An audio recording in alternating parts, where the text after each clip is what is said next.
Once upon a time, a girl named Cinderella lived with her stepmother and two mean stepsisters. They made Cinderella clean and cook all day for them, leaving no time for Cinderella for herself.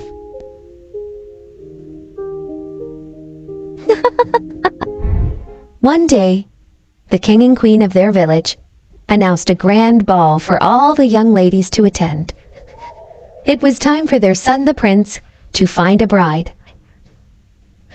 Cinderella had to help make dresses for her mean stepsisters. She had no time to make a dress for herself. She worked hard on the dresses for her stepsisters, and they just made fun of her. "Hurry up," said the stepmother. "I am trying very hard," said Cinderella, "as I want to get my dress started too." The stepsisters laughed and said, "Imagine Cinderella at the ball in her torn, raggedy dress." Cinderella just kept working to finish the stepsisters' dresses.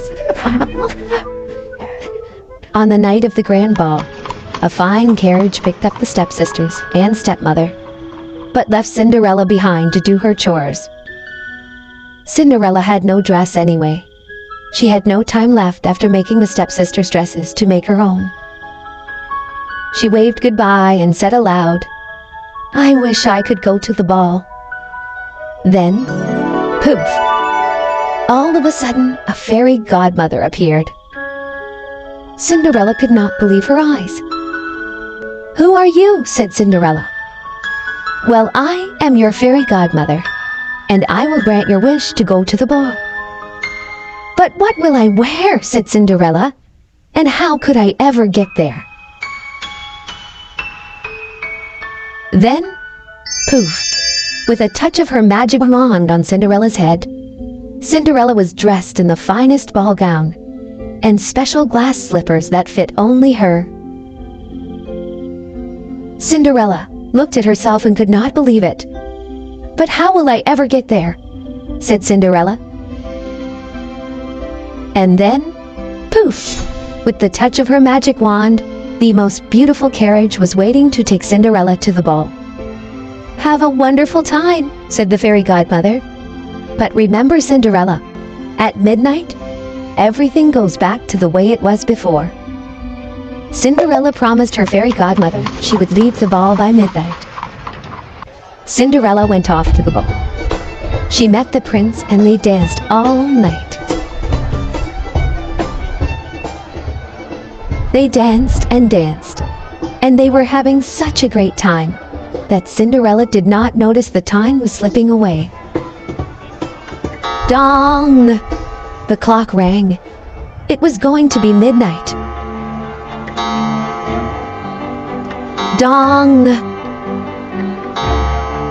Cinderella had to leave.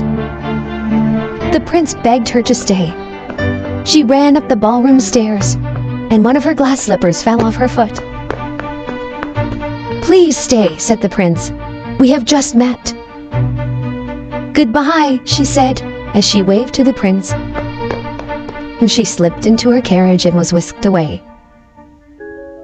The prince was left standing on the ballroom stairs, holding Cinderella's glass slipper that had fallen off her foot. The prince knew he must find her by matching the glass slipper to the fair maiden Cinderella who fit that special shoe.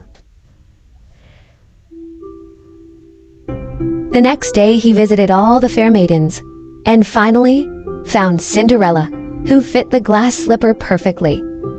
Her stepmother could not believe it. "How can this be?" said the stepmother.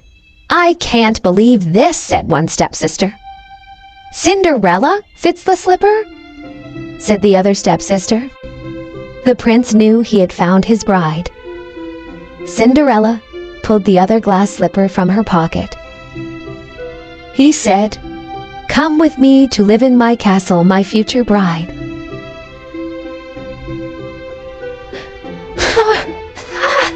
The prince and Cinderella had the most beautiful wedding in the whole land, and they lived happily ever after.